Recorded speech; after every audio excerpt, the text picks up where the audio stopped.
बहीण योजना बाबतीमध्ये अजितदादांनी काल सभागृहामध्ये सांगितलेलं आहे, कुठल्याही योजना बंद केलेल्या नाहीत. लाडकी बहीण योजना आता 1500 रुपये सुरू आहेत आणि अजितदादांनी सांगितलं राज्याची आर्थिक परिस्थिती सुधारल्यानंतर आम्ही 2100 रुपये वस्तुस्थिती आहे. महाराष्ट्र हे देशात पहिल्या नंबरचं राज्य आहे. आमचा GDP नंबर 1 आहे. स्टार्टअपमध्ये आम्ही 1 आहोत. आम्ही FDI मध्ये 1 आहोत.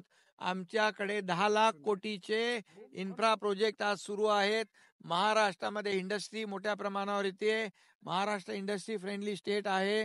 आमच्याकडे चांगलं पोटेन्शियल आहे, इन्फ्रास्ट्रक्चर आहे.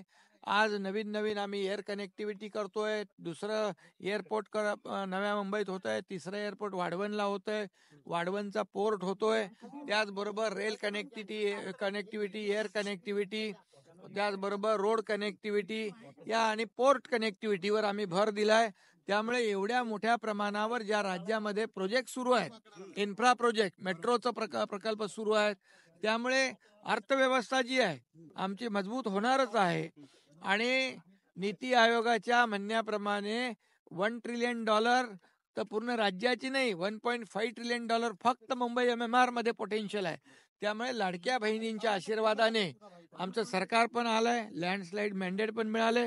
त्यामुळे आम्ही जे बोललेलो आहे, ज्या घोषणा केलेल्या आहेत, या आम्ही टप्प्याटप्प्याने पूर्ण करणार आणि राज्याची अर्थव्यवस्था देखील लवकरच सुधरेल आणि चांगली परिस्थिती निर्माण होईल, मजबूत.